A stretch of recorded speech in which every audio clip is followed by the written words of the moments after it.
Talk Show. Recorded live. Hello and welcome to Castle of Horror, the show dedicated to horror movies and awesomeness.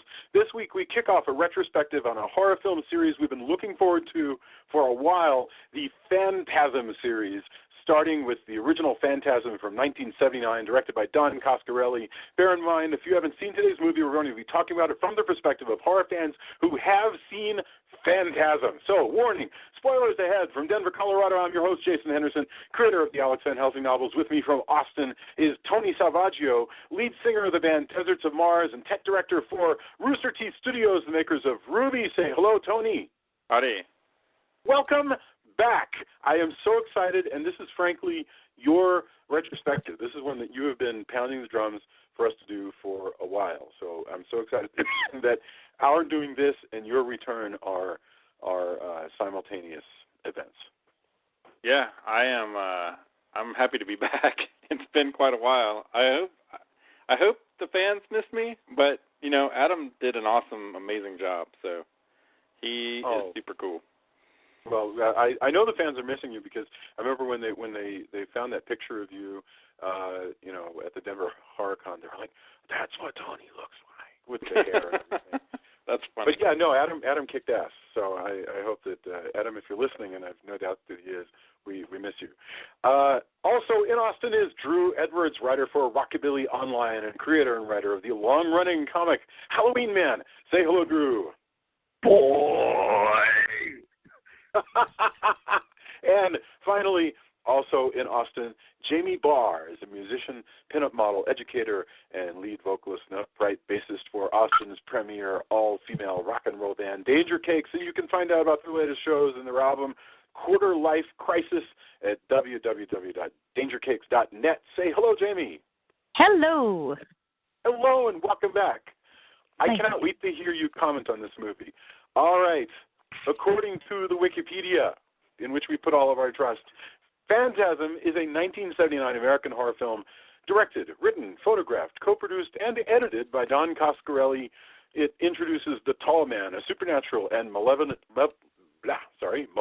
undertaker who turns the dead into dwarf zombies to do his bidding and take over the world. He is opposed by a young boy, Michael Baldwin, who tries to convince his older brother, Jody, Bill Thornbury, and family friend Reggie Bannister of the threat. Phantasm was locally financed, independent film. The cast and crew were mostly amateurs and aspiring professionals right at the beginning of their career. Initial reviews were mixed, but this thing received positive reviews, became a cult classic. Positive and negative reviews focused on the dreamlike, surreal narrative and imagery, and it's now considered a great horror film. People are routinely putting it on their horror lists. I can think of why, and it dominated my childhood. So that is Phantasm in a nutshell. All right, we're going to get into it, but first let's get some opening thoughts. First, by the man who brought us this retrospective himself, Mr. Tony. What are your opening thoughts? Why are we talking about this series, and what just rocks about Phantasm? So I first saw this with my stepbrother, who I watched a ton of movies. So. Is that me? No, I hear. I do hear a feedback. I don't know what it was. All right, go ahead. I first watched this with my stepbrother, and we were blown away. Like, there's nothing. It starts out kind of like just a regular horror movie, and quickly goes into just bizarre territory. And I love that a lot. Some of the ball is iconic.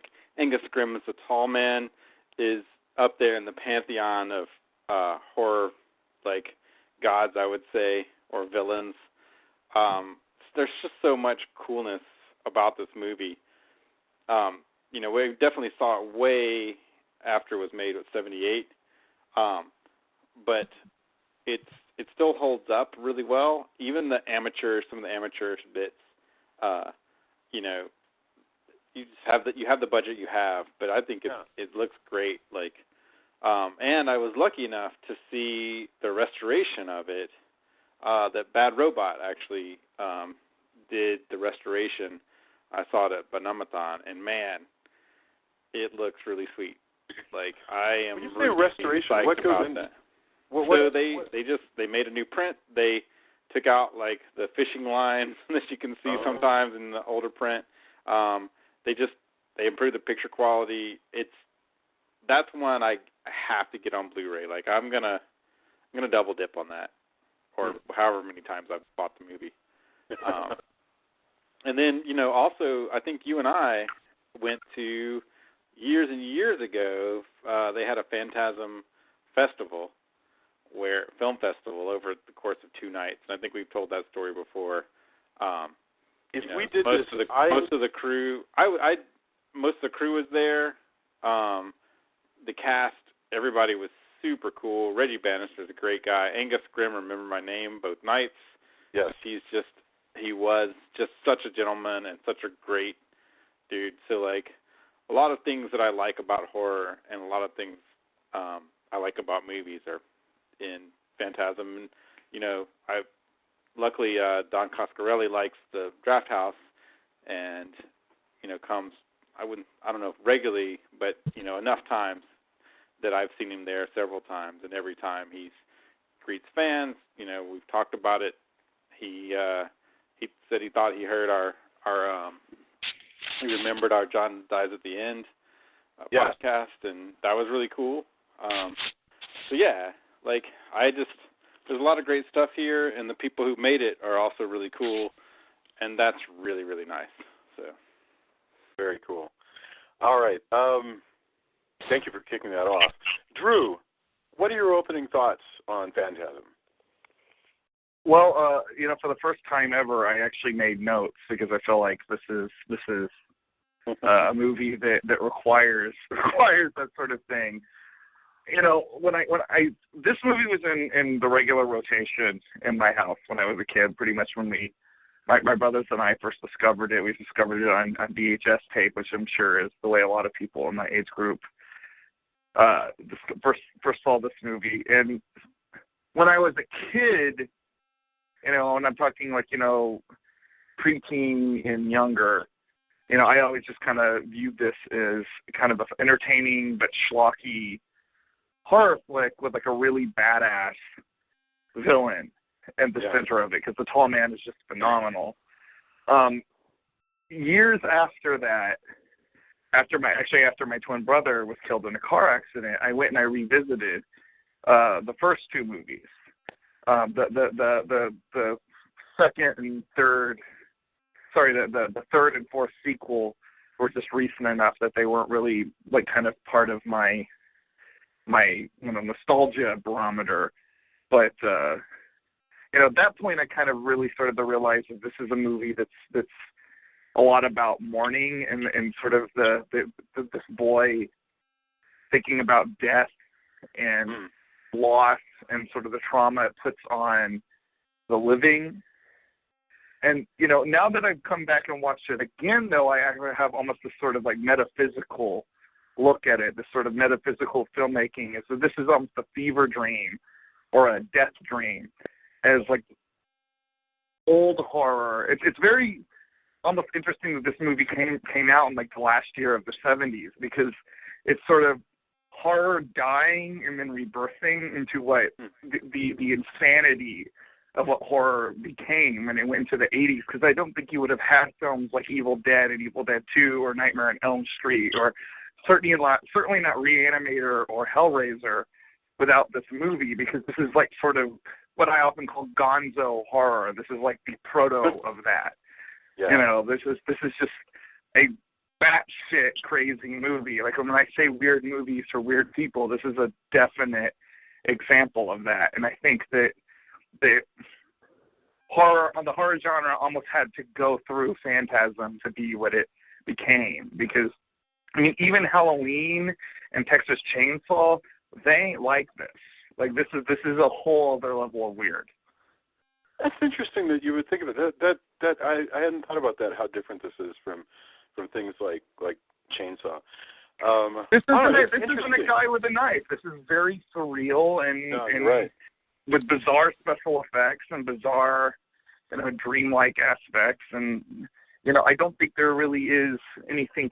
There's except for maybe some European stuff, I don't really think that there's anything really comparable leading up to this.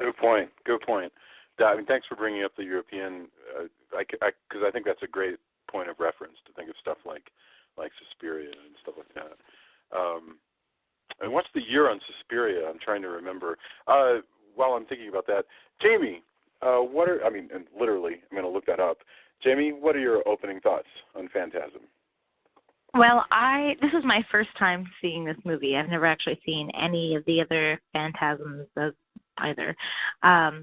I came home after a very long day, and she's like, I'm putting on Phantasm, and I said, okay. And I don't know if it was the timing, but I did find it very dreamlike, and it put me to sleep. I went back and rewatched it because of that, and I started feeling sleepy again. And even watching it with the commentary, listening to them, I don't know what it is about this movie that just makes me want to pass out. It's not like a fault against the movie, but I think it's strange because I had no idea it was going to be a dream. Yeah. But at the same point, I kept thinking I was like, oh, it does feel very dreamlike. And I kept thinking how it seemed very childlike in a way, like the way a child would look at the world, and although Mike's not exactly a child, he's still, a boy, and yeah. He's being faced with some, horrific, tragic event in his life. They said he's lost his parents already, and now, would you find out later, he's lost his brother.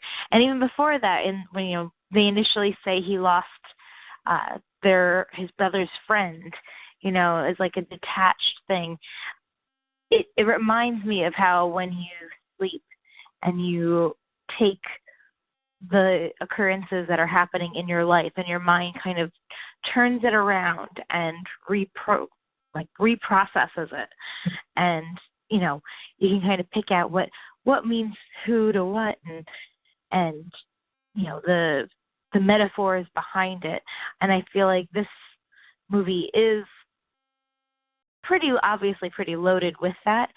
But then I thought, well, at least that's what I thought, until I went and watched the commentary, and it's very low budget. I'm not knocking them for that, but it didn't seem to have this darker, more existential, metaphysical meaning that I was kind of, I guess, putting on it. So I don't know. I feel like I'm ready for a good discussion on this movie, because I know there are so many people who love it, and I am just kind of like, Well, good. So, it is a perplexing film, and it is interesting that you are reacting almost like it's in a way hypnotic. Yes. Now, we've talked about other hypnotic movies. I remember how all of us agreed that the 1979 Nosferatu was a fine film, and at the same time, it was a movie that had this tendency to put you to sleep. There's just something hypnotic about the way it operated, which, and you go, well, movies aren't supposed to put you to sleep, and then you think, maybe they are. I mean, who knows? Who knows what art is supposed to do? And I'd even go so far as to say that sometimes art does things that people don't necessarily have planned at the beginning. There was only one part that suddenly jerked me awake, and I laughed, not only just out loud, but I mean, like, pretty hysterically. Like, it took me a few minutes to calm myself. Was that damn bug? Like, I thought that was so ridiculous. We will get to the bug. Yes. So, all right, but that's probably my favorite part of the movie. Yeah.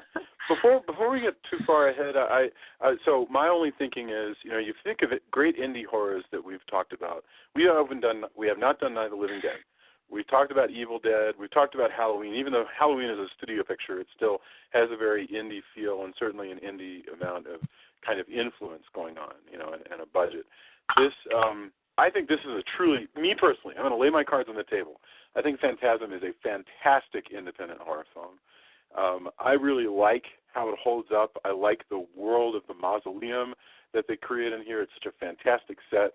I like this sort of boys' own adventure notion. Jamie nailed it. I mean, this whole story being told from a boy on a motorcycle who because of the peculiarities of his tremendous grief he has the best life a boy could have. He's got an Army issue 45 and a shotgun and a motorcycle, and he hangs out with the girl whose grandmother is fortune teller. Right. ice cream man. Yeah. Yeah, I mean he's this guy right, and the ice cream man who plays great guitar.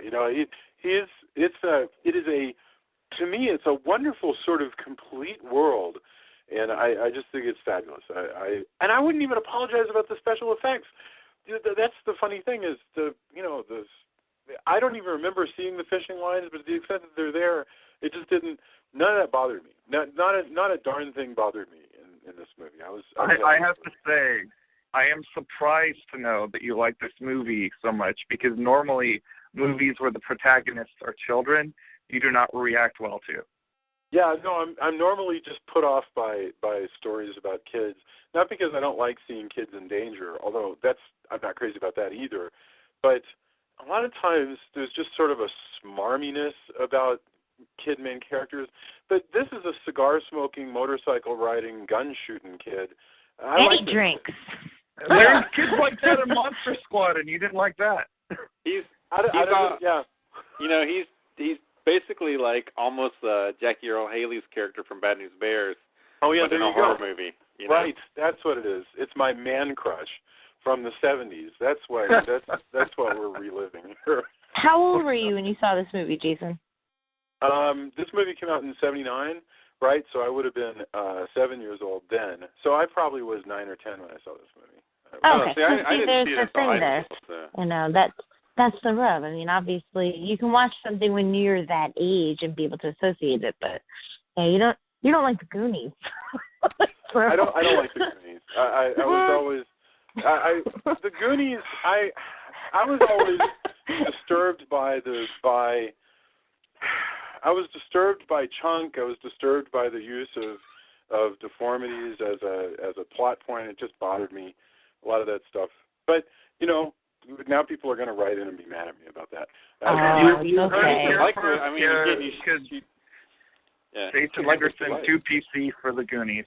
Yes, that's true. I mean, if you don't like the Goonies, that's fine. I am surprised. Like, also because Chunk is awesome. No, I know Chunk is awesome. I haven't seen it in a long time. Maybe I'm wrong. And Sloth loves Chunk. Yeah, I remember. Yes, I did. I say? Oh, I'm sorry. It was Sloth. Which is which? I'm trying to remember. Oh yeah, Chunk and Sloth I meant the Chunk and Sloth, their kind of relationship. Well, yeah, I was also always sort of appalled at the exploitation of that kid who played a lot of fat boys in movies at that period. He was in everything. I don't know. That whole movie rubbed me wrong. I can't explain it. Maybe it was that I don't know. You know what? Let's save it for when we do this. Yeah. But yeah. All right. I really think there's a lot, and kind of why we're talking about this movie. There's a lot in Phantasm. There's the dreamlike quality, as well as just there's a lot of context and subtext throughout it that really set it apart. Like, if you're going to make something that doesn't have the biggest budget, this is the thing to make. Yeah. No, absolutely. Well, when I close my eyes, and somebody says Phantasm, I close my eyes and an image pops into my head that I think of. Do you know what I actually think of? And this is the truth. It always comes back to me. You would guess that it would be the silver sphere that flies around and sucks out people's brains, which is. I would guess is the scene where Mike's in bed and the tall man's playing over him like the puppet master, and those bodies jump out of the ground. That would be my guess. That's what I think of. The thing that pops into my head when I think of Phantasm is I think of the scene where the black barracuda tops the the hill, and Mike is pursuing him, and there's no sound because we've got voiceover from the previous scene and like the tinkling piano, and he's like running after the car. There's all of that sort of dreamy surreality there. And I remember that really haunted me from the beginning, that whole business. There's a weird thing this movie does over and over and over again where there will be talking in a scene, and then we'll cut to the next scene, and the talking will go on. And that sort of intercutting is, to be honest with you, even though it's a really easy trick, I don't recall that we see it very much in the movies anymore. And it gives the movie a strange sort of flavor. But that I am not bullshitting you. That is what I think of, is the boy running after the Barracuda. That's awesome. Yeah, I love. There's so much great production design too. Like that's the perfect car, and then it's juxtaposed by Reggie Bannister's like ice cream truck that he just drives around, and then I also really, really love like the kind of grim reveal when the tall man is like slowly chasing them down in the mausoleum, and it's a slow-mo shot, and that's where they really set the tone for, the tall man is going to get you. Like that's a thing that's going to happen. Yeah. In the same way that zombies work or something, there's a lot to that fear of like you can't get away from this thing, that it's just going to catch up to you no matter what you do. It's funny that you say that, Tony, because when we there's a vintage interview from the 70s on the DVD that we watched, and we watched that, and Angus Scrimm actually said that they had didn't have much of a backstory for the tall man, but in his head he never really thought too much about the backstory. To him, the tall man was always just death. Yeah. He's the Grim Reaper, baby. And it turns out the Grim Reaper has secret need later on, which we'll talk about. Jamie, were you going to say what something? A weird I keep thinking that, like, I love when the tall man's walking down the street the first time you get to see him in public. Oh, yeah. And I there's one thing that I noticed was that his arms, when he walks, he doesn't walk with his arms, like, directly at they're on his sides, but instead of keeping his hands, like, flat towards his body, like how you would walk normally, he turns his palms down and his hands go with the same leg, which is like the opposite of a way a human naturally walks. And it was something that I noticed, and it made it seem very like alien, which I thought later on obviously was like, oh, ha ha. Yeah. No, it's such a freaking amazing walk. Tony does that walk well, by the way. I've seen Tony do an impression of the song. It's really good. There's so much good stuff. This is one that I don't know. I could talk about this series for a really long time. Let's start at the beginning. We open up with a character called the Lavender Woman having sex with a guy in the cemetery, like you do in the 70s. And she, as they're having sex, she pulls out, and by the way, she has some killer eyeshadow, this girl. It's like crazy. She's definitely super 70s, like. Yeah, for sure. So she pulls out a straight-up dagger and, stabs the guy to death. And it turns out that she is actually a guise. She's a glamour of this being that we will later know as the Tall Man. And that sets off the movie, is that there is this person, this being, is disguising himself as this hot girl and stabbing people, and he's murdering people. Which Paging Dr. Freud. Yeah, and we next see him, in the mortuary. It seems like he would be getting enough bodies as it is without having to go out murdering people. But that's maybe they don't. Maybe fresh kills make better servants, or whatever he compresses them into. And Jamie, what do you mean by that? I'm thinking about this for a second. You said, hey, there's something Freudian here. So, what the?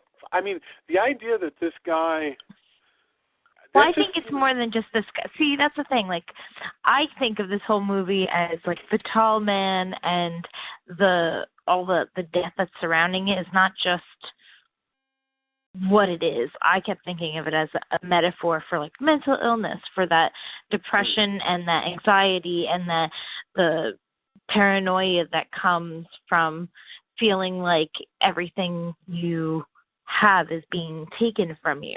Yeah. And I thought that was, he says he's death, but death is so many different things in so many different ways. So I was thinking, if you go and throw in some cross-dressing, Sure. just saying, Well, I mean, it goes a little Norman Bates, in my opinion, that aspect. That kind of transformation is I mean, I think there's something to that. First of all, from the fact that when you think about the entire movie is really being told from the perspective of the boy. It's all told from Mike's perspective, and so therefore this murder, in fact, is still being told really from Mike's perspective, and he's telling it. And so death, like in a dream, death changes from scene to scene and from moment to moment. I totally buy that. Well, it also, like, all the sex scenes in the movie are very much the way a child, or like a prepubescent kid would envision sex to be. Like, when you're a kid, I mean, I'm sure we got a point where you just really think that it's like, people just making out really hardcore. Maybe there's some boobs and, laying on top of each other. Like, no, you're right. That's really all and that's what this comes across as, so that's why I thought it was kind of funny. And then, here he's giving way to a sexual, like some unknown sexual urges, because obviously the Lavender Woman would have to mean something. I mean, he's lost his mother. He's lost, the only women in his life are the granddaughter of the fortune teller and the two people that, who you're not, I guess is supposed to be the ice cream man's girlfriend and her sister. And that's really all you're supposed to know about them. But this is a very male-centric movie. It is interesting that almost all of the female characters that have any significance are kind of supernatural in their way. And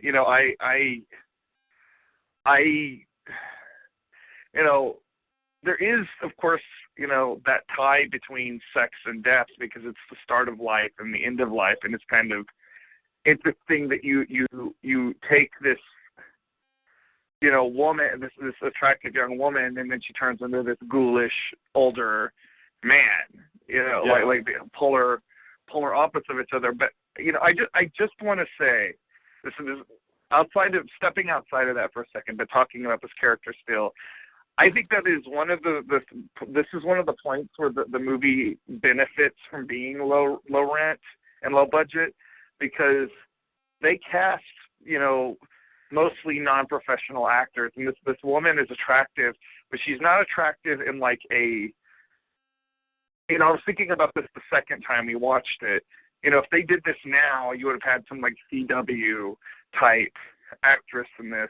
This woman looks more like she's like the prettiest woman in your hometown. Sure. Like she's the homecoming queen or something, or she's the best looking girl at the bar. Yeah, and she has that great snarly lip. There's something unusual. Yeah, she's so I just, there's a believability there that I really like. She's attractive, but she's not attractive in like an actorly way. Yeah. Well, I think that happened there. You're more likely to find that in a lot of 70s, especially lower budget. Like, she looks like directly. We've seen tons of Weird Wednesday movies, Jason and I, where that's the norm. She's the norm in those movies. Part of it is the budget, but I think it's just of the time. Like, you're more likely to see that now. You would like, oh, we have to have somebody bankable, or we have to have this person look like this. There's a lot more placed on that now, and thank goodness that wasn't the case at the time, because it makes it more believable. Like, they live in this town. Oh, hey, who's going to get seduced by this person? They look like somebody from this town until it turns horribly awry and becomes the tall man. I'm trying to find the name of the actress who played. Oh, Kathy Lester is the name of the actress who played the. But the she did have stage boobs. They weren't hers. Oh, that is that wasn't so? her. Yep. Hate to break the facade for you gentlemen, but those were not her girls. They even do that back in the 70s? That's amazing. Yeah. All right, there we go. Yeah. Wow. So, all right. They talk about you're that. Right. That was actually. She didn't want to do any nude scenes with anyone except for the older brother? His name. He was the only one. Jody. They got cozy, and that was it. She was, but like in the beginning, she didn't want to do that nude scene with the friend that dies, and throughout the thing. And apparently, she nor Angus Grimm knew that they were going to be playing the same person, or that they were the same in the movie. Like, well, it's a message that comes across. Angus Grimm was like totally caught off guard by that. He was like, "Oh, I was not expecting that." I was surprised by that because they said that was something they decided on while they were filming, and I thought they casted her because she kind of has like the same kind of long forehead that Angus Grimm has. Well, and also again those curly lips. They look like they could be. He looks like he could be her grandfather. For sure. Yeah, absolutely. Absolutely. And that's just the beginning. Yeah. Of the movie. So Tommy's killed, and that's what introduces us to our main set of characters, which is the guitar-playing ice cream man, Reggie Bannister, as who goes on to become the best character in the entire franchise. Yeah. Oh, yeah. The handsome electric guitar playing Jody, the older brother of our hero, Mike, who is a 13-year-old boy who is living with his older brother who's come home to take care of him because their parents died. And they are all, the business at the beginning is just around the recent death by stabbing of their friend Tommy in the graveyard. And so we're introduced to this cool little town where, the ice cream man is your pal and he plays guitar with you and there's a lot of basically doing nothing but hanging out at the local bar and picking up on the one hot girl in town at the moment. And they also introduce this Morningside funeral parlor, which is a beautiful, huge place. Does anybody know anything? And I shouldn't ask questions I don't know the answer to, but I don't know the answer to this. Does anybody know anything about the Morningside funeral parlor, like this big building? Whether there's they talk about it on the commentary, and I can't remember the name of the place, but it was actually the outside was a mansion and out there in California, and I can't remember the name right now, and I'm kicking myself. I think he said it was north of Pasadena. Yeah. But the inside was a warehouse. Yeah, it was completely fabricated. It was not a real mortuary. They just it looked real. It looks real. No, they did a great job on that. It looks great. That freaking mausoleum, man. So the inside is this. You do see occasionally the actual service area and the wake sort of area and the place where they keep the coffins and crap like that. But the most memorable piece of this is that world of marble, the mausoleum. Which is one of the reasons why when I was grieving, I went back and rewatched this because my brother, his ashes were interred in a place that was very much looks like this, with just all that marble. Yeah, and every time I go there to pay my respects, I always think, man, am I going to turn a corner and there's going to be a silver spear coming at my head? You have some of the most interesting coping techniques I've ever seen. But that's remarkable. No, I have occasionally been in places like this. The only time I've ever been in one like this that's all marble like this was in Rome, actually. I've never seen one in the United States, so that's fascinating to me. That I grew up with one next door to my house. Oh, really? Yes, With- really. with- I grew up with, next like, to vaults and one of stuff the like oldest. Yep. One of the Wow. oldest cemeteries, and then when I was living there, they had acquired another piece of land because they were running out of places to put the bodies. Everyone was dying to get in. That's a Christmas career. But yeah, but it's huge and it's beautiful. Everything's marble. I mean, it's very serene, but cold. And that's the first time we see the tall man speak, because Jody is walking around, thinking thoughts about his childhood friend has died, and then tall man claps him on the shoulder and says, "Services are beginning in a moment," whatever. Well, And Don Coscarelli, when they were doing this part in the commentary, talked about how when he initially got the idea for this, he was thinking about how death is this big production. Yeah. And we do everything to where we don't actually have to see the dead until they're so they're beautified, and he called it Death American style. And I love that. And he put this really the tall man's such a great ringmaster for all of that. Well, and to find out that he's actually that Death American style, to follow along with that, Death American style betrays us, that the tall man is actually pulling one over on us, and he's going to do things that we didn't know that he was going to do. So everybody agrees this place gives them the creeps. The two older guys, Tommy's friends, Jody and Reggie, they take off, but Mike, who is kind of he's sort of not just a sexual voyeur, but he's just kind of a voyeur in life. He's running around, he's watching all the time. And he's watching as the tall man, in fact, doesn't bury the coffin, but with like one arm, picks up the coffin that Tommy is in and throws it back into the back of his hearse, which is amazing. It's so cool. It's so great when you first reveal, like, hey, okay, he's a creepy, like, he's this, creepy mortuary guy.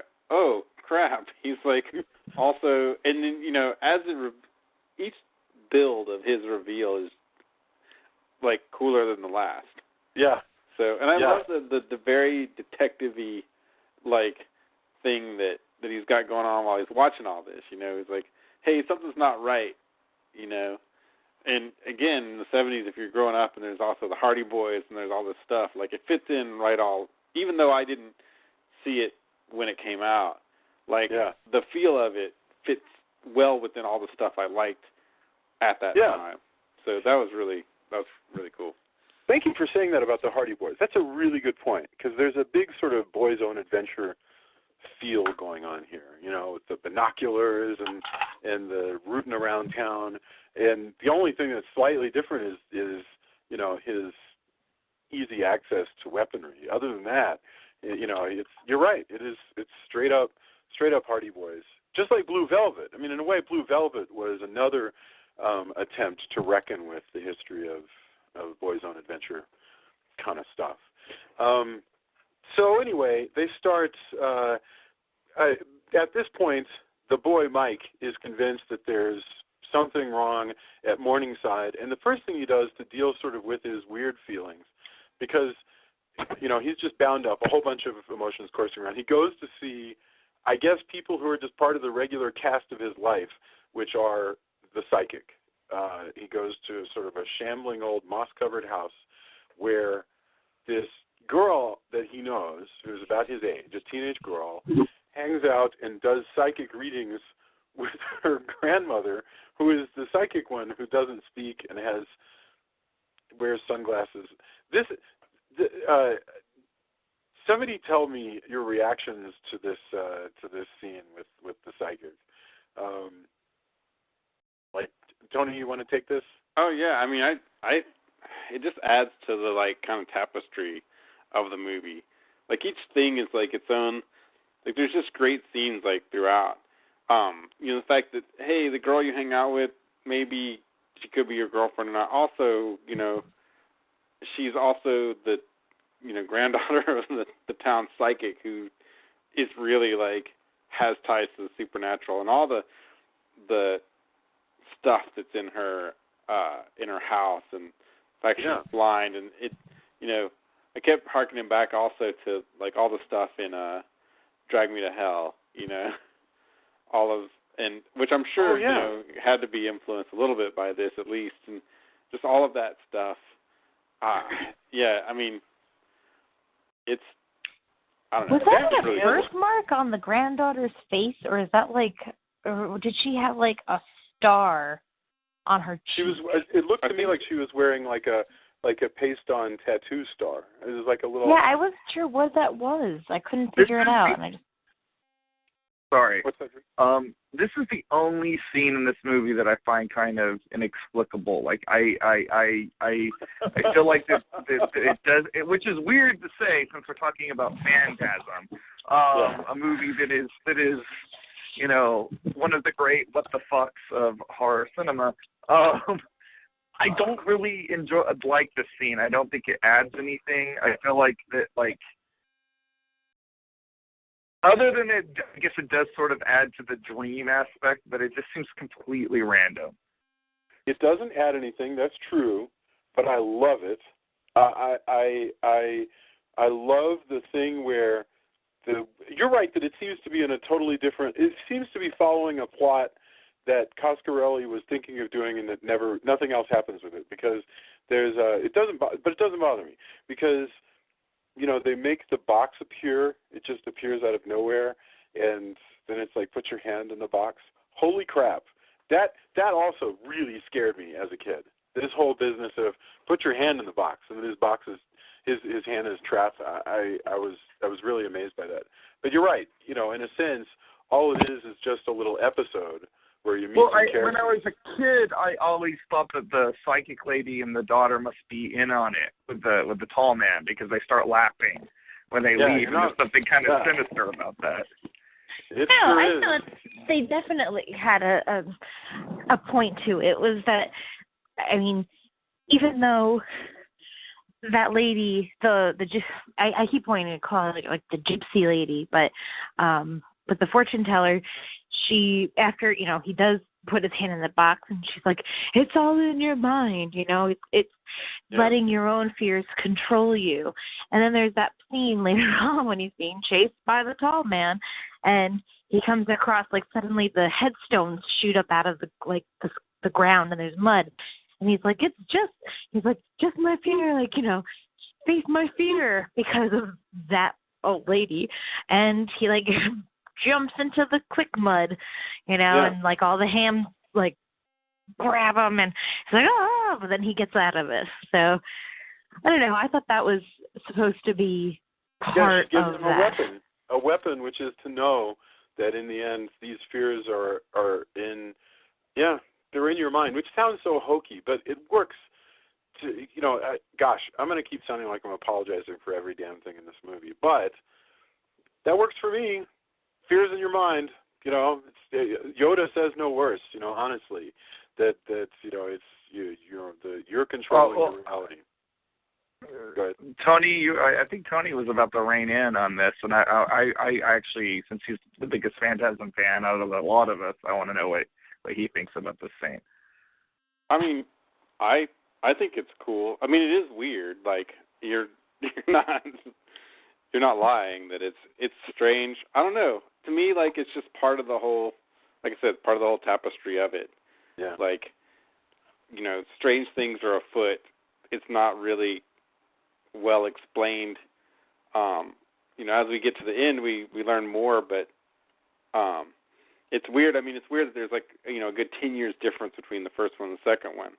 Yeah. So we leave this completely strange, unexplained movie when it ends the way it does, whoa, what exactly did I watch, And I think that adds to that.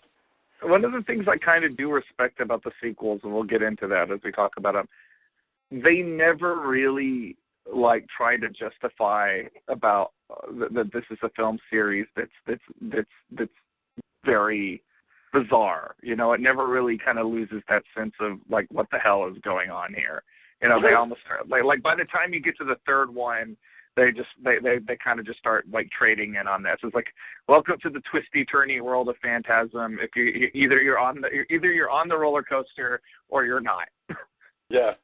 No, I can. By the way, it just occurred to me. Let's say that instead of a movie every certain number of years, this were an 8-episode, FX series. You would have this scene, and none of us would think anything weird about it because we'll go, we're going to get back to those guys. We're going to get back to the psychic and the granddaughter, like in a few episodes. I promise you. This is just a moment that's being given to us, so we'll recognize them later when we see them. And it just so happens that this is a movie, and in Hollywood movies they cut that shit out. They usually will go in and go, we never did anything else with these characters. Let's cut this scene. And what's great about an independent film is they're like, you know what? I'm telling my story. The girls are staying in. That's the way it is. Now, there's a later one where I'm like, wow, that's just them jettisoning a plot because they need to wrap things up. But in this case, I am so happy that he kept this scene in here. But you're right, Drew. There's it's definitely disconnected feeling. All right. So the other thing that we didn't mention, we're about to go into the section with all the dreams, but we didn't mention that when Mike was out there spying on the tall man on his motorbike, he started to see the other. There's so many great icons in this movie, okay? There's the little balls, which we haven't met yet. There's, the tall man himself, but there's also these fucking Jawas. These dwarves in their brown hooded robes who run, who are going to be central to the plot, but right now all we know is that they are minions of the tall man. And they're introduced out of the corner of the boy's eye as he hears them go, and they run and disappear behind tombstones and stuff like that, but just at the last minute. Brilliant. This is a special effect that cost $0 plus dwarves, and it child labor. Child labor, yeah. They couldn't find little people that they thought were good enough to, I guess, cover their faces and run around with hoods. So they hired kids. So they're child actors. They're okay. children. They're children. All right. Well, those are in even more abundance. So this is a special effect that costs $0 money plus some kids, and it's wonderful. I mean, I love this. So yeah, I'll always remember these Jawa guys. You can also, whether it's the tall man or them, affect stuff around them. They're partial gremlins in the original sense of the word of hey, his motorbike stops. So if you ever have a car that won't start and the bad guy's chasing you, it might be the fault of these guys as well. Yeah. No, I thought it was also going back to the dreamlike state. Now, the first Star Wars movie came out while this was filming. And is that so? Yeah, I guess that's true. I guess that's right. And they were talking about the Jawas, and they had to decide. I guess they were going to try to use light gray robes instead, but they'd already outfitted everybody, and they'd done lots of scenes with them. So they were like, "Well, we're just going to keep them." But I thought, in the end, a kid that age, a 13-year-old boy, wouldn't he have totally have gone to see Star Wars? I'm just saying, it adds to that dreamlike factor. Because how you'll take something from a movie and then it's just, well said. Jumps out of your subconscious. Boy, that's a totally good point. Although this world seems to be existing in a world that's perpetually 8 months before Star Wars. I mean, I think you're exactly right. I think you're totally right because I would have. It's funny, this being a late 70s movie, how different. This looks so much more like the fashion. Not necessarily the content of the movie, but the clothes that people are wearing look so much more 70s than saying stuff that came out a year or so like Friday the 13th looks way more 80s than this, and these were a year or two apart. The Howling looks so much more 80s than this, and there's not that big of a So it's just and I'm wondering if it's because those had bigger budgets, so they had access to nicer, not necessarily hand-me-down clothes. Yeah, I'm sure a lot of these cast members provided their own wardrobe. Oh, exactly. Oh, yeah, exactly. they did. That's what I was going to say. It was like, hey, you're in 78. You wear the clothes that you're wearing in 78. 77. Yeah. However long it takes. Hence to all film the it. bell-bottoms. Yeah, bell-bottoms, denim jackets. Plus, it adds to the whole, hey, we play guitar on our porch, 70s vibe. It's great. And don't you know, you just kind of know these guys.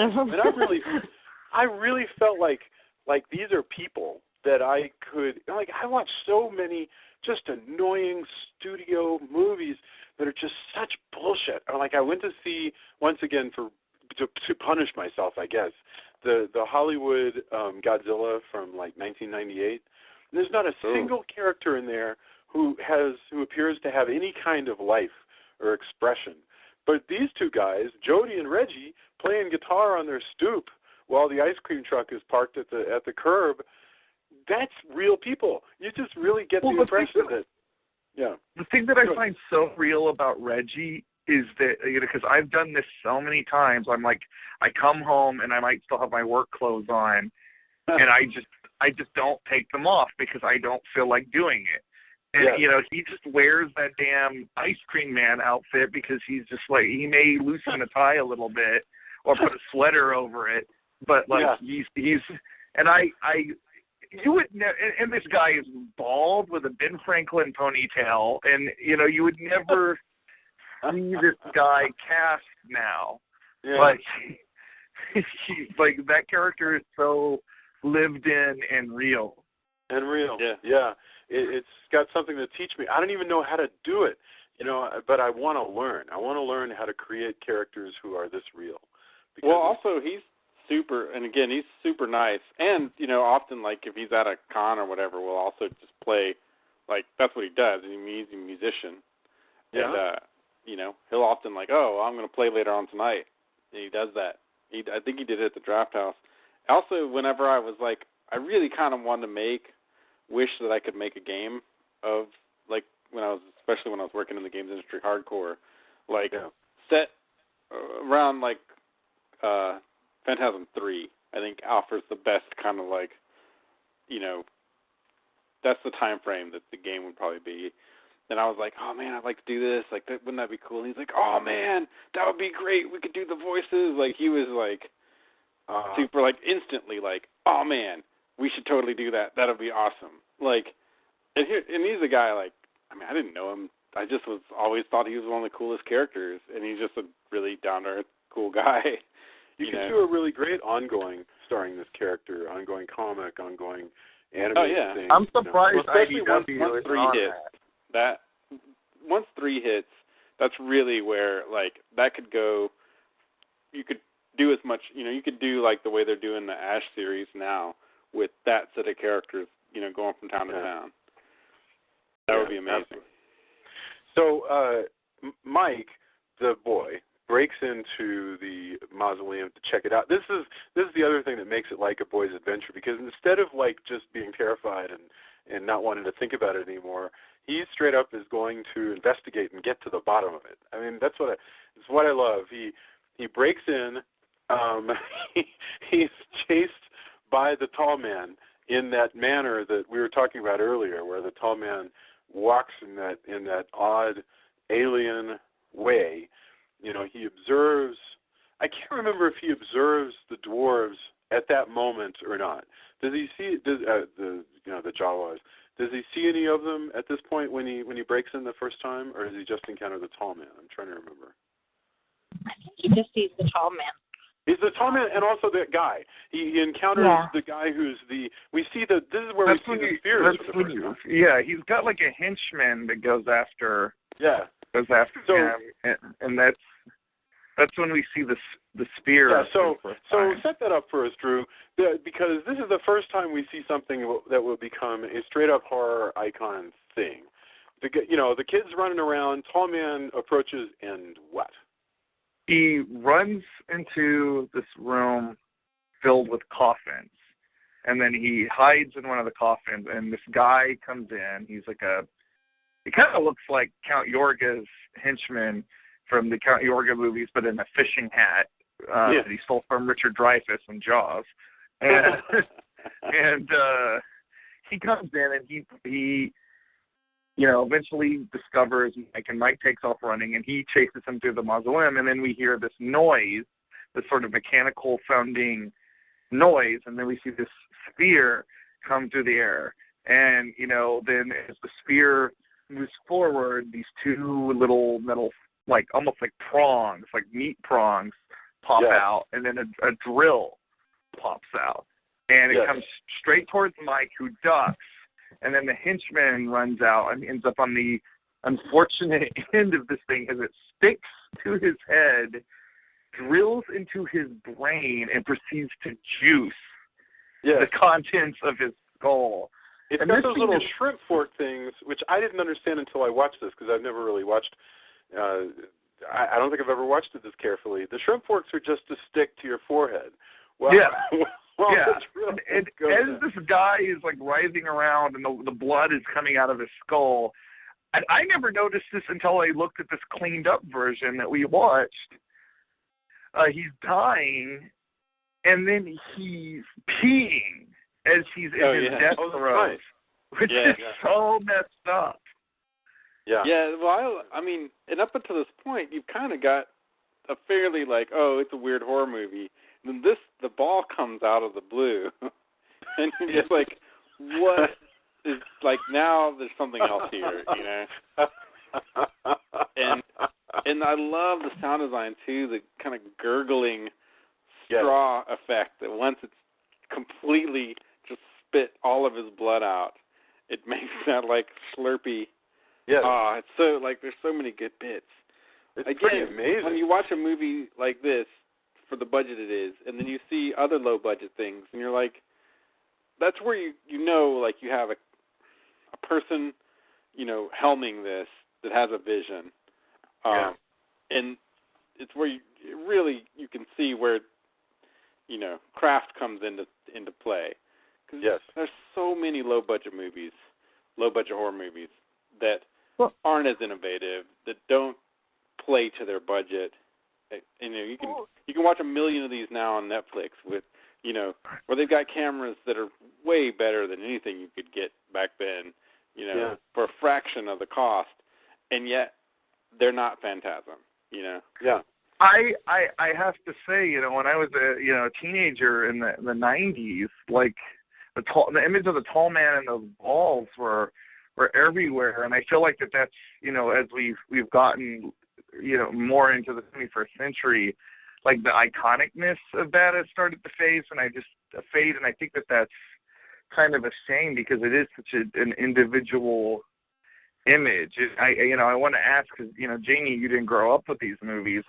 Were you aware of the flying balls before seeing this movie, or was that a new thing that you never knew that? Okay. No. Wow. Okay, so there you go. I had never even heard of this movie until. Well, I think that's fair. I mean, so there we know that somehow, at the very least, it never penetrated all the way to Jamie and Jamie's circle. So that's pretty. Sorry. Well, and I think that's I also think that's a generational thing. I think it depends on your age group, because there was so many model kits. If you went into I remember the comic store I used to shop at sold props of the ball. This is big business. This is pop culture for a while, and unlike some things from that same kind of era of horror films, like the Hellraiser box, you still see that everywhere. You can go into a pop culture shop and you're going to see that alignment configuration lying around somewhere, whereas the ball seems to have not stuck around. And again, that kind of makes me sad, because I think this is such a crazy, unique image in the horror genre. I think that's the inherent danger in an independent production, is that the major productions coming from major studios are always going to be able to stay in your mind more. there's a whole machine that's interested in making sure that Hellraiser is not forgotten. And you know, I don't want Hellraiser to be forgotten. I feel like Hellraiser is distinct in a lot of the same ways this is. But and I'm not knocking that at all. I'm just saying that you know there may very well be tools that are not always available to some of these indie guys. You know, so just in terms of just sheer, like, it's like being a really great politician, but everybody else has way more money, you know, for like promoting it, for just keeping in there. But yeah, anyway, why can't the tall man be the Bernie Sanders of horror? No, so I would say in the 80s, tall man was darn near everywhere. I absolutely remember that being a constant thing. And those movies were coming out, you know, well into the late 90s. And as Tony points out, there's like nearly 10 years between the first and the second one. But yeah, so this scene wraps up in a way that really makes the movie just sort of take off. Because after the damn ball, which is crazy, then Mike barely survives, but he manages to take with him a severed finger of the tall man, which you know, because he slams a door, the door to the basement. Bleeds what looks like embalming fluid. Yes. Oh yeah. Oh, it's so gross when you first see that. It's amazing. The little severed finger is twitching in this yellow glop. So Mike is, you know, clever enough to pocket that because he'll want it as proof of his weird adventure. And so he heads on home with the finger. And the next morning, the best dialogue in this movie is he goes, I think there's something really weird about the tall man. I think they're doing crazy shit. And, you know, the brother, Jody, goes, I don't know, what do you mean, whatever, something non-committal. And he says, here. And he opens up this little wooden box this bouncing wooden box that he put the finger in, and Jody opens it and then closes it and goes, I believe you. Oh, that's awesome. It's so great. There's no like long dialogue scene, no like debate about it. It's just, okay, I'm down with that. Well, I also like that, you know, since they are brothers, like it only takes seeing that. It's not a constant like, are you sure? Are you sure? Like, yeah. You know, he's been his younger brother for quite some time now. That once he really says, once he sees this thing, he's like, okay, yeah, this is happening. Yeah, we're going. The tall man is some kind of demon, and we're going to have to go do something about it. What's funny is I can't. You know, they then get Reggie involved. But the funny thing is the movie starts moving so fast. They even introduce more characters. Reggie has like, oh, that's right. So Reggie and Jody, the older, you know, the older brother and his friend, are going to go and confront the tall man themselves. And so is this the point where they leave the boy with essentially babysitters? Is that it basically the movie starts moving very fast and I literally lose track of the plot. No. Reggie and Mike go back Reggie's to the girlfriend and her sister. Yes. That's what's supposed to be those two girls. Never seen before. Reggie and Mike. No, but you're skipping over the entire scene with a bug. Oh yeah. Oh gosh. Okay, I apologize. I really apologize that I should mention the scene. Jamie, you were excited by the bug. Why don't you tell us about what I forgot to mention? That bug was so ridiculous. I mean, I know that's apparently the director's mom made the bug, and it's all like puppetry and fishing wire and whatnot. But I just thought it looked so fake. But the brothers, when they're, you know, they've caught this bug in this jacket, and then, you know, I mean, this bug kind of reminds me of, the Critters. Remember in the movie Critters? Oh yeah. Like they have like the teeth. Just to make it clear. Yeah, the finger suddenly turns into a bug. Yeah. And which, by the way, my sister is deathly afraid of the Critters movie. Like absolutely terrified. That's the movie did was shut her down. I used to think that movie was really scary when I was a kid too, but like this little thing, I mean, it's got some teeth, but I just thought it was so funny looking. And then it's so like almost slapstick the way they're doing this. And yeah, I mean, I like I said, I was rolling. I was laughing so hard. Like, I just couldn't believe, like, and in a way, it's like totally, I thought it was totally schlocky, and it took me out of the movie. But at the same point, it was kind of like, it made me like the movie more. Sure. So. No, because it's so gonzo. I mean, I think that was the word that Drew used. It's so crazy. You know, we've had all the weird stuff so far with the ball and the finger, and now the finger's turned into a bug that they're going to fight with in the same manner that Bruce Campbell was going to fight with his own hand. Well, that's what it reminds me of, the way they're, like, throwing themselves around. You know, it reminds me of a lot of the stuff from Evil Dead 2. Yeah. And I'm sure, you know, the slapstickiness of it, you know, like, they knew that they only had so much money, so there had to be, like, you know, this bug wasn't I'm sure they knew that bug wasn't entirely convincing, and, like, the more that they showed it, the less convincing it was going to be. So I'm sure they all this business of them, you know, trying to hold the bug in the jean jacket with bashing them into the wall, which I got to say, that kid must have had some understanding parents.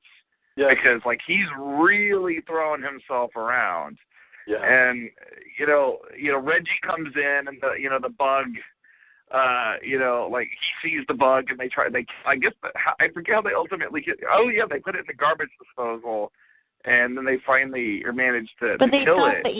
But the bug comes back out of the garbage disposal. Oh, that's when Reggie sees it. You're right. Yeah. Yeah. Yeah. No, it's very funny, and I don't know. I just sort of love it. That's the point when you realize the movie has, for some reason, deliberately. Let's assume that the work of art, even though it has an accidental nature in how it's getting put together, let's assume that the movie has a structure, and the structure of it is that it builds up slowly, and it appears to be a creepy but unusual mystery, and then it just continues to crank the weirdness, really from the moment that they break into the mausoleum, because now they're like fighting with this bug and bashing it. It used to, and the important thing is, it used to be the bad guy's finger. Yes, exactly. You know, like what the hell? Well, and there's even some folkloric basis for this. You know, there are some old stories where with wizards or great vampires or whatever, you know, you're supposed to burn them, and when you destroy their body, the thing you're supposed to do is have your volunteers stand around the pit with spades, because of all the critters that will attempt to escape from the destroyed body in order to go and you know, revive themselves later on.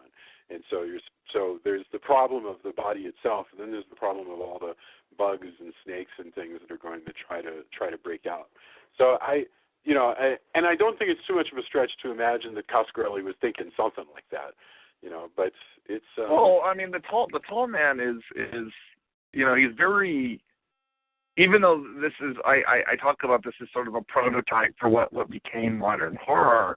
You know, Angus Scrimm's portrayal of the tall man is very, you know, he's very kind of an old school horror villain. You know, like, especially the way he looks. Absolutely. Yeah, absolutely. Yeah, no, he's perfect. The so it's essentially, briefly, they try to ditch Mike in a couple of different ways. They try to get him to stay with babysitters, with Reggie's girlfriend and girlfriend's mom. They try to lock him up in his room. Both of those things happen. Neither of those things work out. The reason I'm not going to waste too much time on the girlfriend and the girlfriend's mom is the movie doesn't really either. By the time they finally get to the mausoleum for the final showdown, Reggie's already there, and Reggie gives a line. Well, it's because Reggie had one of the dwarves in his. They kill a dwarf, and they store it in the ice cream truck, and then later it comes back to life. And right. Yeah. So actually, I do want to talk about these dwarves and what they really are. But really quickly, I just wanted to mention that this character of the girlfriend and the girlfriend's mother, when at the end they break into the mausoleum and they think that they're there with Reggie, Reggie just shows up and he says, oh, I set them free and I pushed them out the window and they ran off, so that everything's fine now. In other words, let us forget about these characters because we really don't have time to continue talking about them in the movie. It's the funniest thing, which I kind of liked. To be perfectly honest with you, I wished more movies would just go, you know what, forget it. We're not even going to bother you with wrapping up that particular storyline. That was, maybe I'm way over forgiving because of an infinite film, but at this point, everything is delightful to me. Anyway, when they check out one of these dwarves that they kill in a car chase, they realize that the dwarf is actually the shrunken body of their buddy Tommy, the one who got killed in the beginning.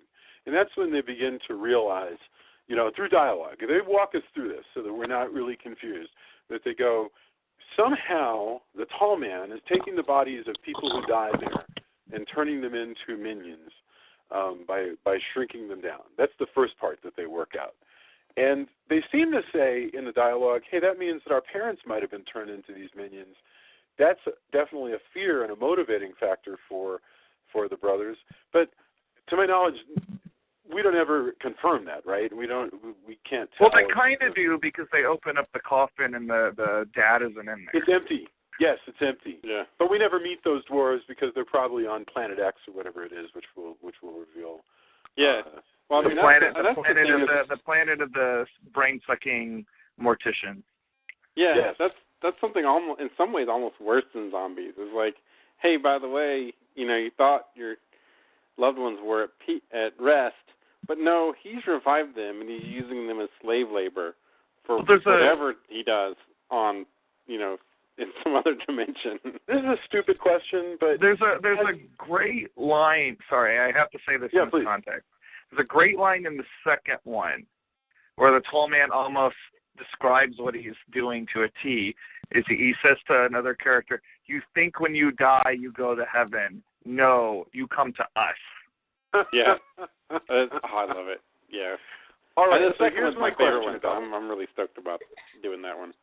Because here's my question. Because I want to know what really is going on with these guys when they what they find out when they go into the mausoleum is that yes, the tall man is shrinking down the dwarves so he can use them as slave labor in his other realm.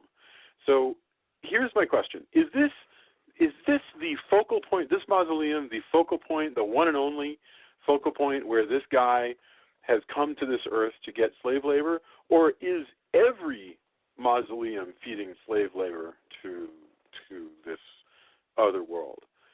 Do we have any inkling at all? Well, by the time we get to the sequels, we realize he can just move it. Like, this is where he's at now. Okay. He's been all over the place probably before this. I see. But, that's not, it's definitely not part of this movie. I believe he's been here before. At this point, yes, this is the focal point, and this is why, all right. They have to stop him.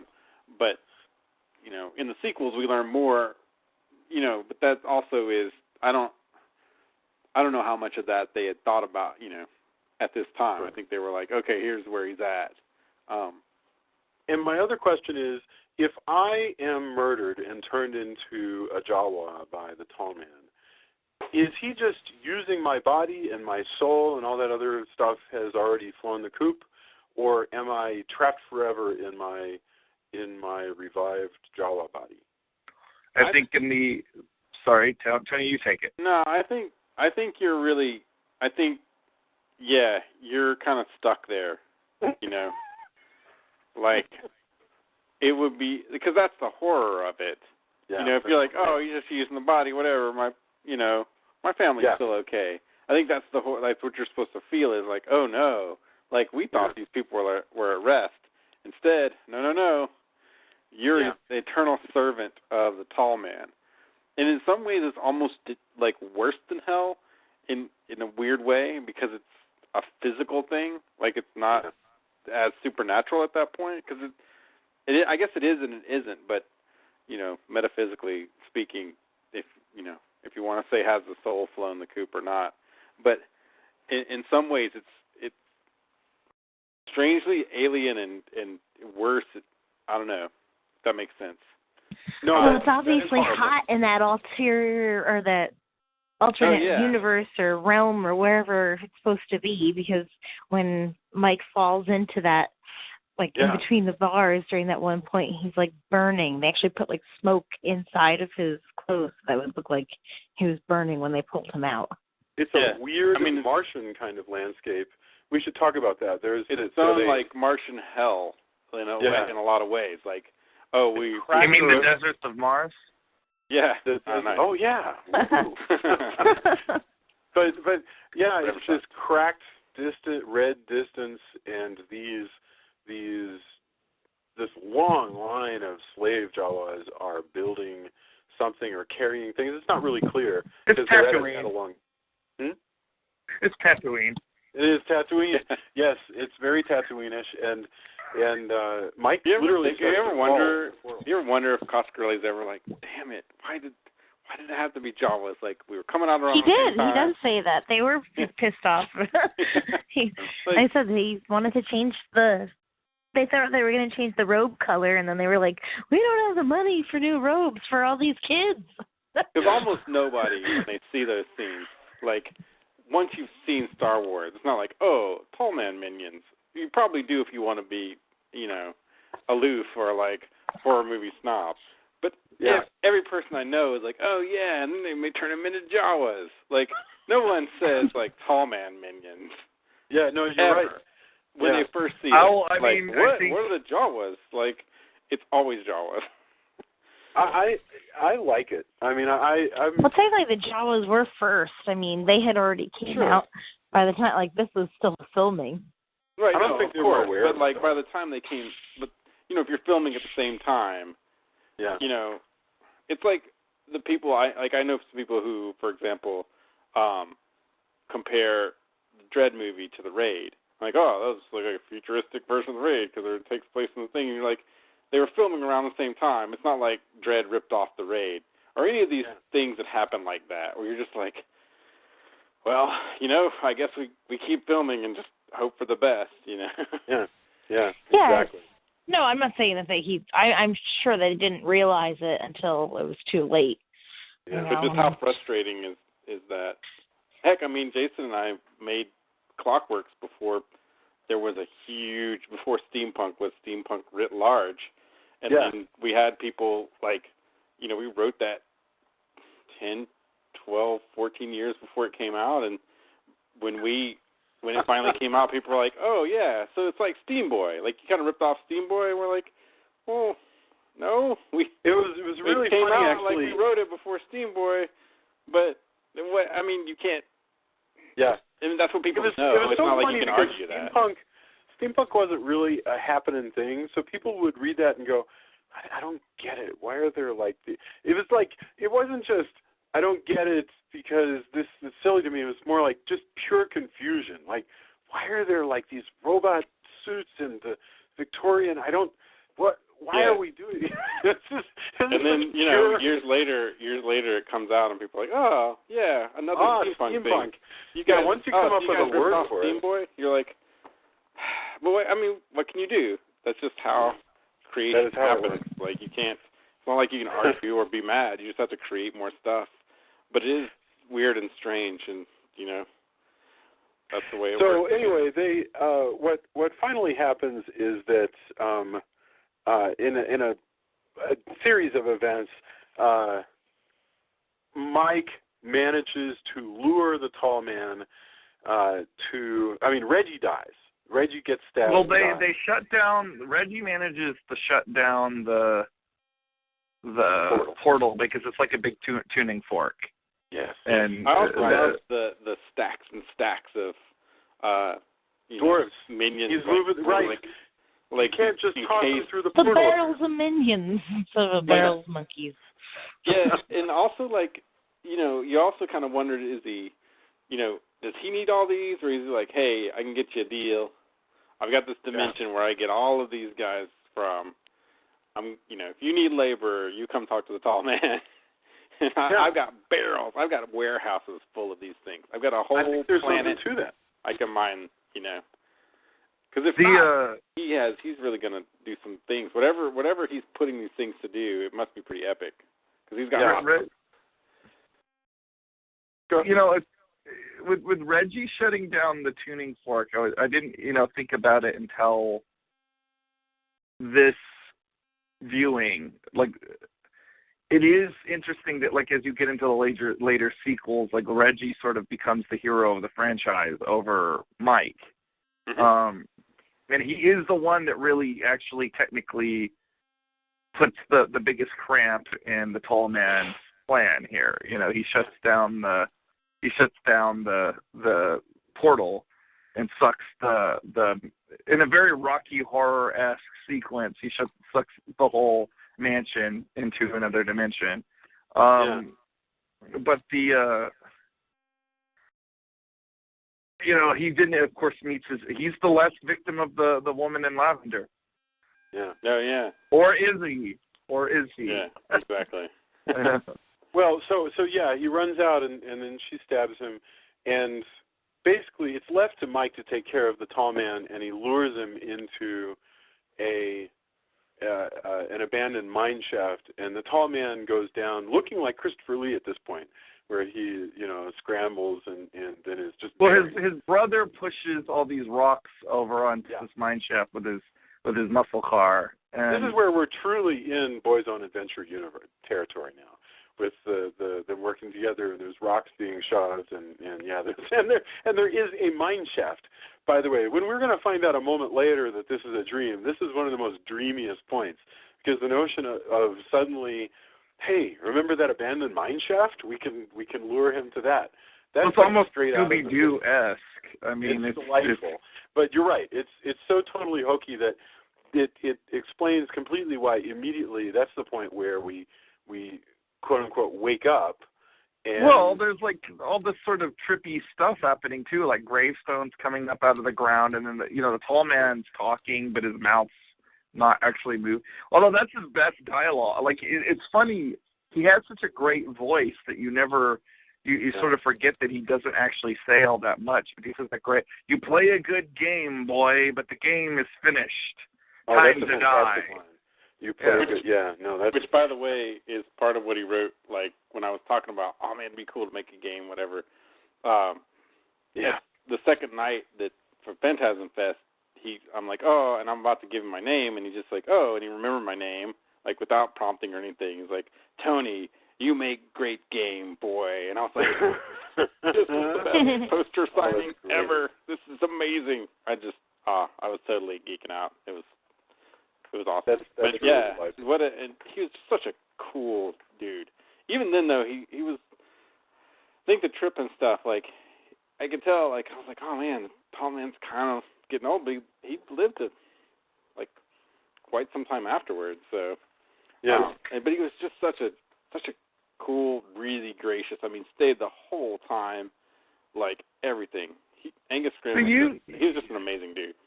Anytime you see, like, him being interviewed, you really do get the sense that he kind of enjoyed his late in life turn as a horror movie star.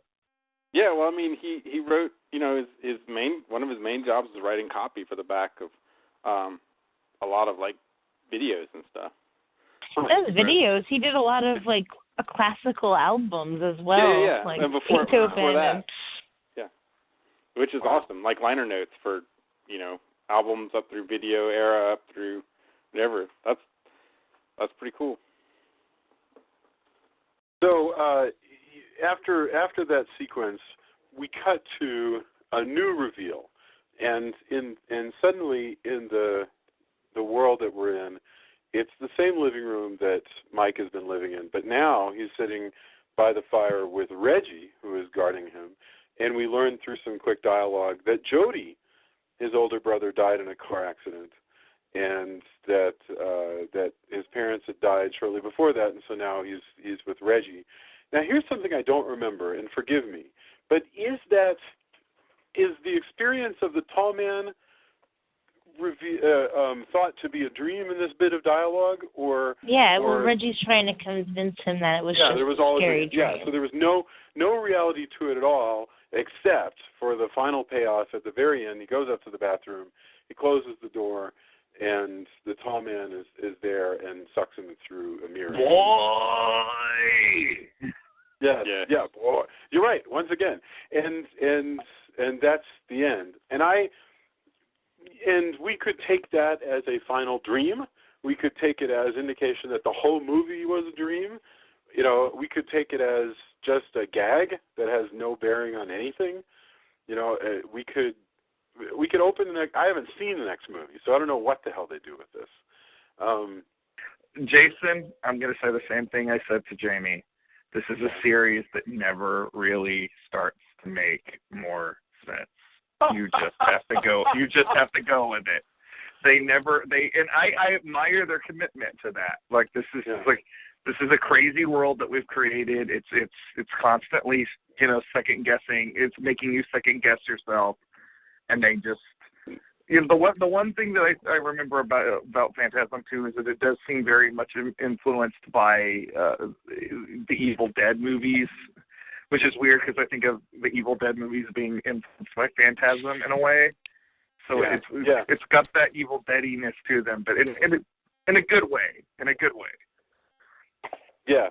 No, absolutely. And yeah, okay. So I'm half expecting them to explain that, but now that you've said that, I'm going to assume. No, that, it really doesn't. Yeah. All right. Well, so anyway, and that's the end of Phantasm. I think what we should do is, because we're definitely, this is going to be one of our long episodes, but it's just so great. Let's get our final thoughts. And then, of course, we're going to come back around for the next Phantasm next week. So so we'll have plenty of opportunities to keep talking about this stuff. So going in the same order, it was Tony drew Jamie, and then I'll say anything that, you know, there may not be anything left. Tony, final thoughts on Phantasm kicking off this retrospective. I just really dig. I really dig this. I really dig the series. Like I said before, it's great that the cast and crew are cool people too. Like when you meet them, that was great. I just have a real love for this. And remember too, like, you know, when Drew was talking about, hey, is this a dream? Is it not, or whatever? Most people had to wait like 10 years to find that out. Yeah. You get to watch them like back to back, which is awesome. Right. But like, for a long time, for a decade, it was just like, well, I guess that. What did I watch? You know, like, what's the dream? There's all this debate in a time also before the internet, when you just had to discuss it, like, you know, wherever you were at. Like, if you're a horror fan, meet up or talk about it at a convention or whatever. And so, I don't know. There was probably a lot more mystique about it at the time as well. Mm. I really like it. I think it really, like, hits it at 2. Like, I love, in the same way I like Hellraiser 2 on a whole better than I like Hellraiser 1, even though I really, really enjoy 1. Like, you have this chance to, like, make this kind of the culmination of a lot of things and really, like, bake it down and think about it more, and it's more deliberate. But I think what a great start of just such a weird series and such a, you know, you never get exactly what you think you're going to get out of this movie. And I think it's pretty wonderful because of that. Wow, very cool. Thank you. Drew, final thoughts, Phantasm.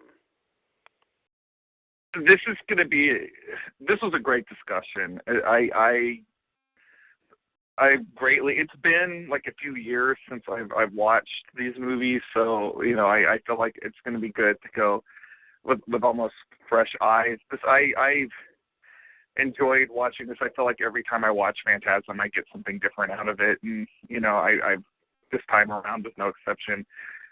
I like Tony. I'm really looking forward into getting into.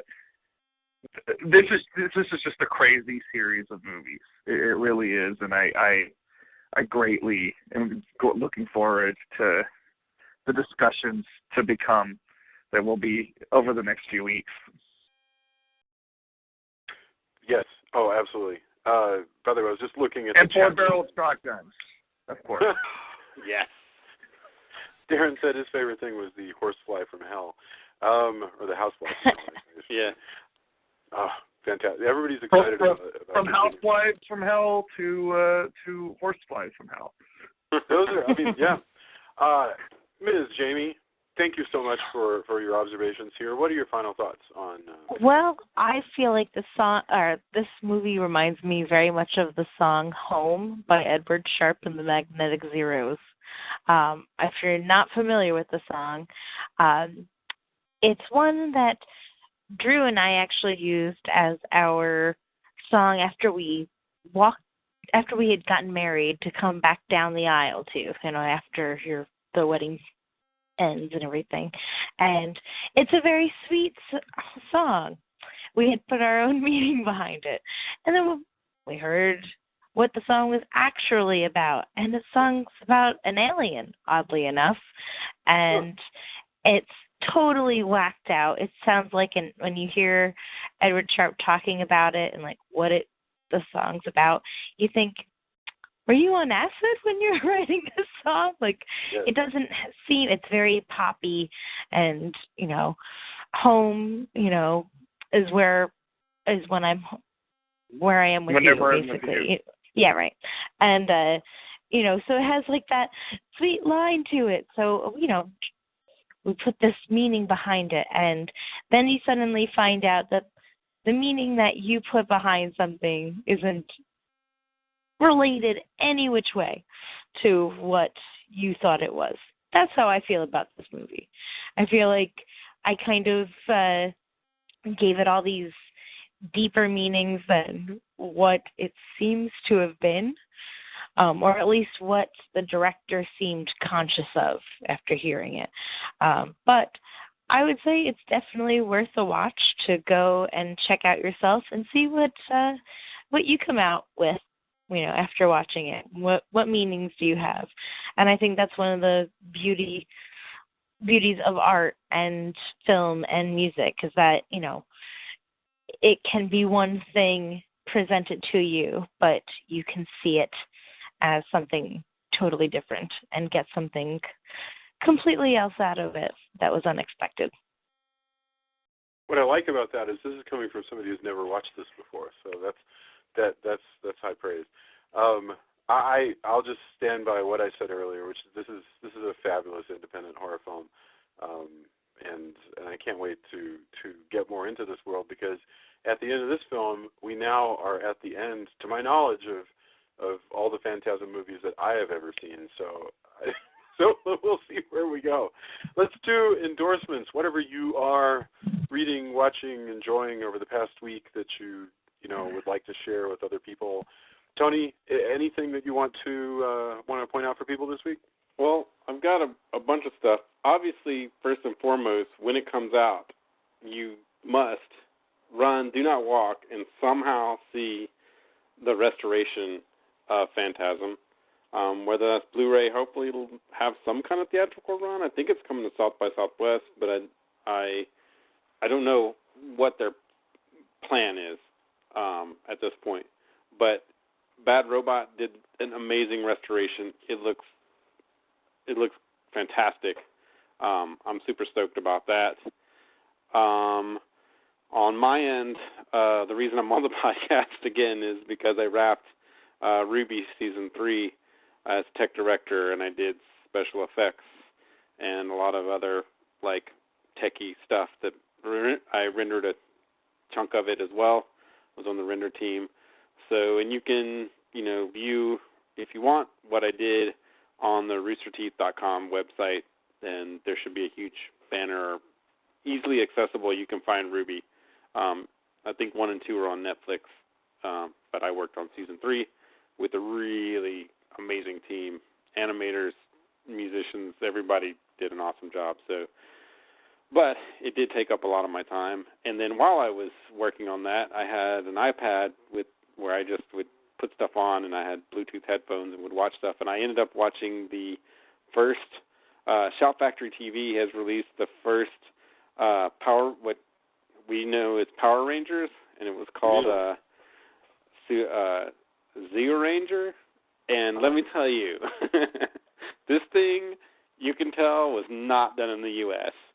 And I think the people who made Power Rangers thought American kids were super stupid because they changed all these names. Like, a lot of the monsters had these, like, Greek and Roman mythology names, and they changed them to things like there was a knight, and then he's Nasty Knight in the U.S. with a K.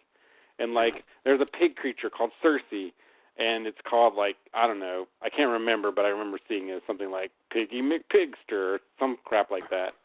Also, in the U.S. version, I'm pretty sure that by the end, they did not summon the Satan of Hell, which is actually happens in Zeo Ranger, which is, yeah. So they actually summon the Satan of Hell as a villain, you know, to fight our intrepid crew. And there's some really terrifying things for kids. Like, you know, it's call a spade a spade. This show was really made for people have nostalgia, but the show was really made for like 8 to 10-year-olds. But you know, it's surprising what they thought 8 and 10-year-olds could handle in Japan as opposed to the U.S. So I recommend, and you can stream the whole thing on ShoutFactoryTV.com. So if you have Power Rangers wasn't my thing exactly because I was just old enough that it wasn't my bag, like, at all. Sure. I'd gone through, you know, Voltron and everything like that, and my brother and sister liked it. I watched a couple episodes because I was like, hey, cool, like, I like Dynaman, which was a Night Flight parody of, you know, shows like this. And, you know, I liked crazy stuff from Japan. But you don't really know how crazy it is until you actually watch the episodes, which I recommend. It was great fun and kept me more sane, I think, while I was pulling crazy hours working on the show I was working on. So fantastic. And also, I'm happy to be back. I hope, like I said, I know Adam did an awesome job, but I'm glad that this is also the retrospective I get to come back for. So for sure. Well, we're happy to have you. Yeah, absolutely. And by the way, Shout Factory, I love that app on the Roku. It's got so much great stuff. It's got everything. It's got Route 66. It's got Elvira.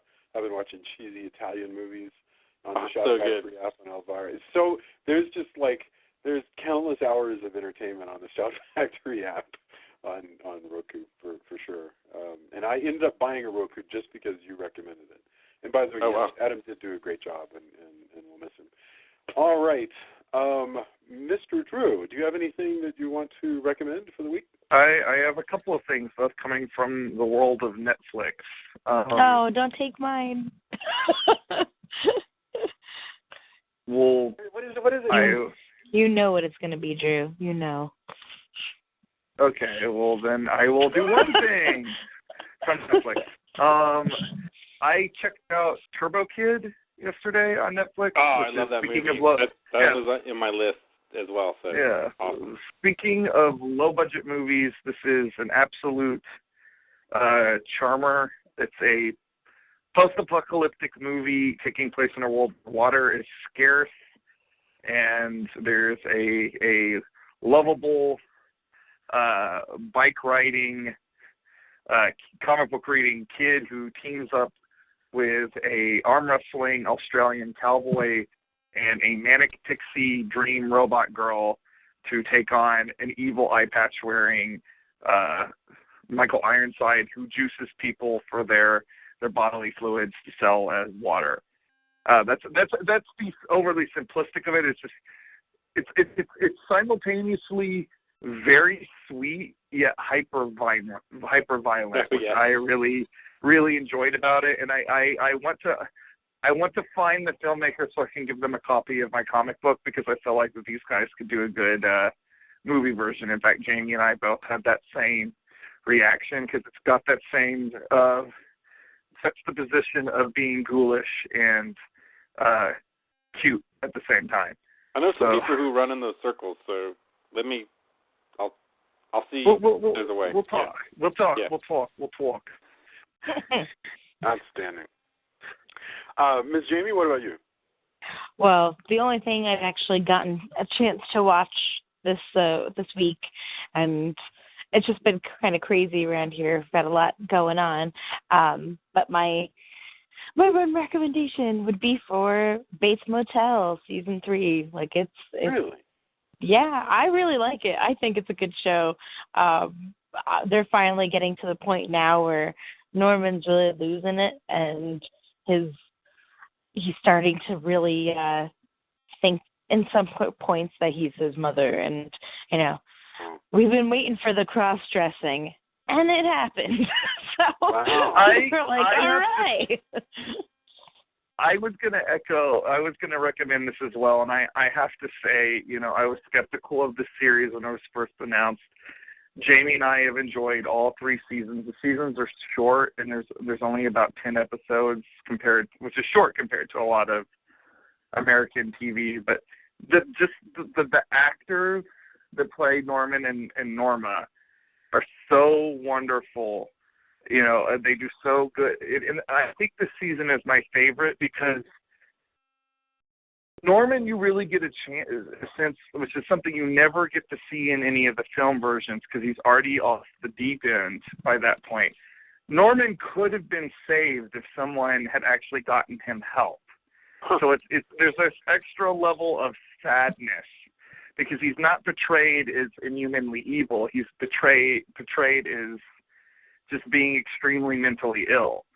So, like, it's scary to watch him become unhinged, but it's also really sad.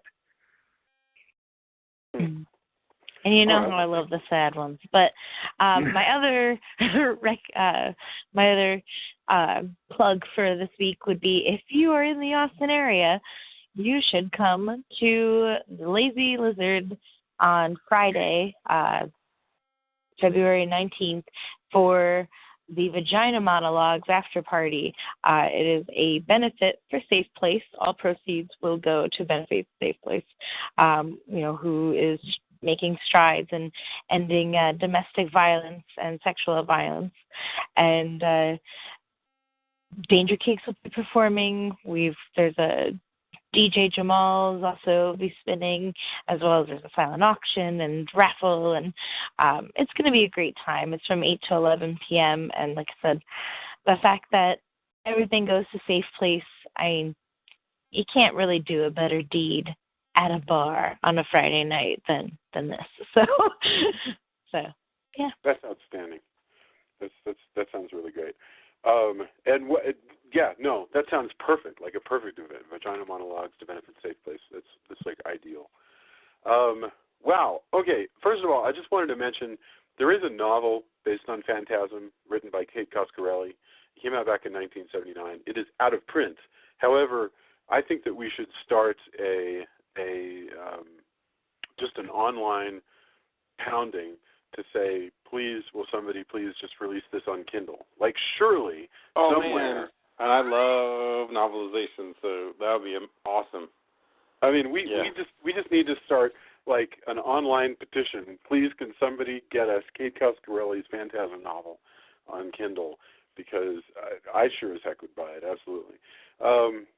So yeah, and the thing that I wanted to actually endorse myself, 2 things. One, Stitcher, which is the app that I use for listening to podcasts. I realized this week that I have about 1,800 hours of listening on Stitcher.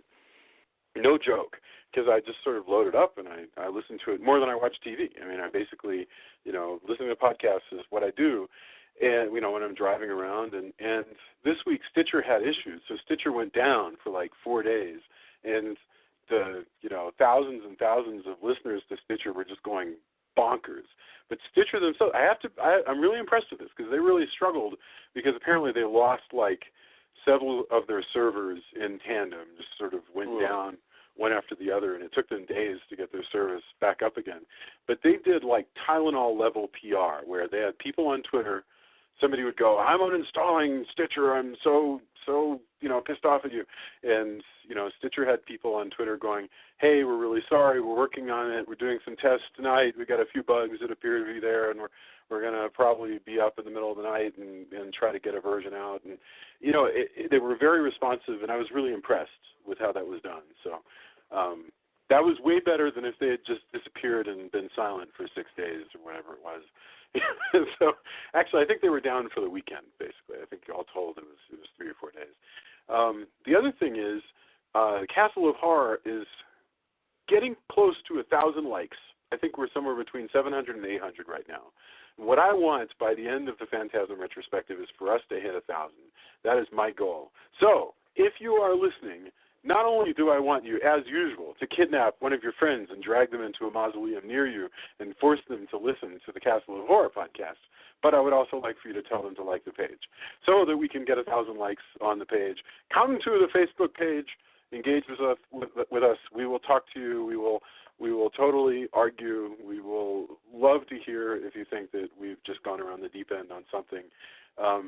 And Drew, you've been doing this really great job recently where you just post random stuff, carrying on conversations, and I really like that. And that's Thank you. Yeah, leave a review for us if you have anything to say. We just got a really great one like last week that said, "I love listening to this show because it's like listening to friends." We really feel that way about everybody who writes in and joins us, so it's really great. Tony, welcome back. Jamie, thank you for joining us. Everybody, have a fantabulous week, and we'll be back next week with Phantasm 2. Bye. Awesome. Thank you. Good night. Good night. The game is finished.